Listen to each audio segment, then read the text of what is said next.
Hello everyone, welcome back to my channel Design with TCD. My name is Tomoy. I'm happy that you are here. Please like, share, and subscribe. Today we will be starting our Sapphira Bridal Gown, the sister gown of the Sapphina Bridal Gown that we wrapped up a couple weeks ago. I do apologize for not posting anything for at least 4 weeks. I had some things to do that I could not lay aside, and I did not have enough time to film and edit the videos, so I just gave it a break. I apologize.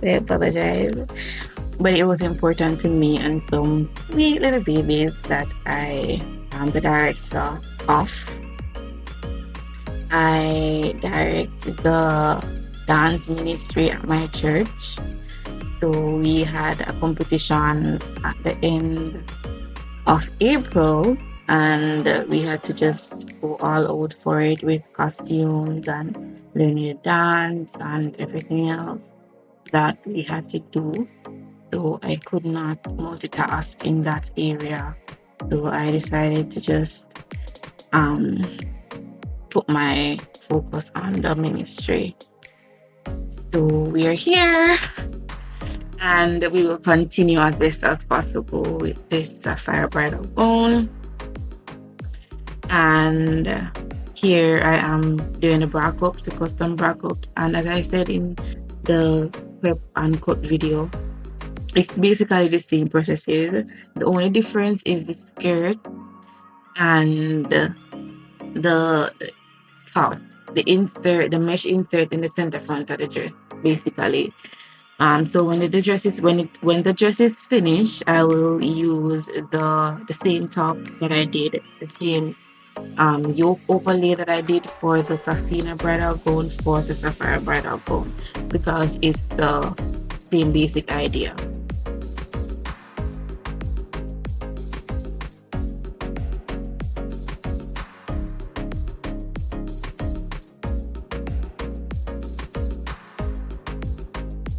As I was explaining earlier, we had the competition. We call it Youth Congress, but it's a talent showcase where kids and youths can go and they sing and they dance and they do all sort of stuff. And it's a competition between all our churches in the denomination. So whoever qualifies, then we come together and we compete. And my girls won in their category, which is in dance.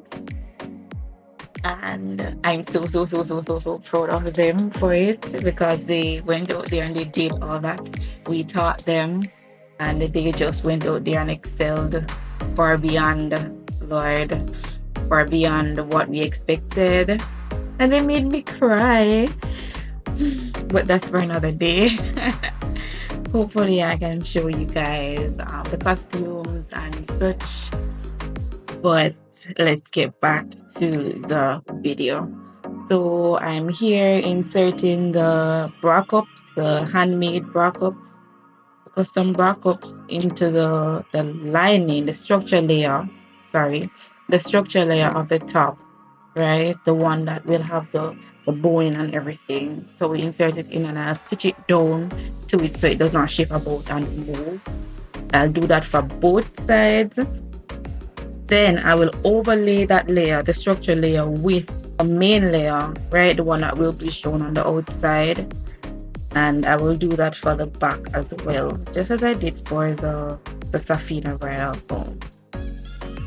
Then I will insert the two layer in the side and then join the side same as I did for the Sapphina Bridal Gown.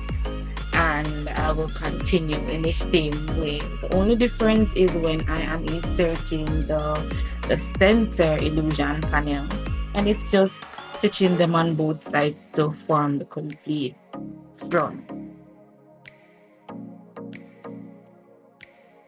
After completing the front, I will join the side seams and insert the boning to the side seam again as I did for the Sapphina Bridal Gown. The processes are similar, so if I'm going too fast in this video, you can go ahead and watch the Sapphina Bridal Gown video and you will see it explained and everything.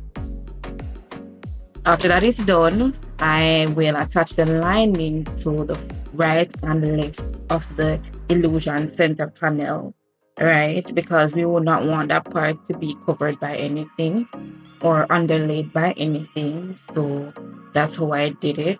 After I did that, I will insert boning this center front on each side of the illusion panel, so that that place, that area is straight and it's not drooping or anything.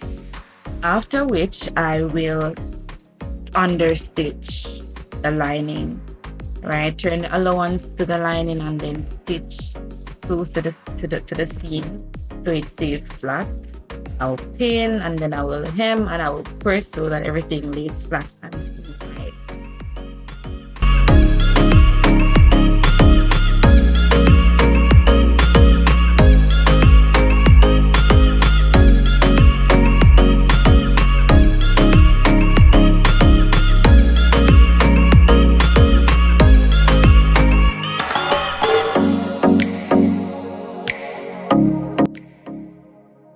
Now this is how it's looking, and I'm going to apply my lace appliques, and I will do that off camera because it will take a while to stitch them on. I pinned everything down and then I hemmed where needed to be hemmed, and I just place it under the machine and I stitch down the areas that will be stitched to the skirt.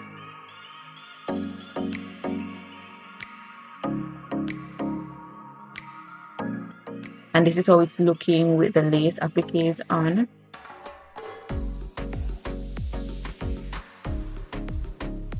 And this is a side-by-side look on the top with and without the lace appliques. It can be worn without and it can be worn with, but I'm gonna stitch them down because that is in my original design, and I've just pinned the skirt to the top. I haven't stitched it as yet, and that will be shown in the next video. This dress is way simpler than the Sapphina Bridal Gown because it's a flared skirt.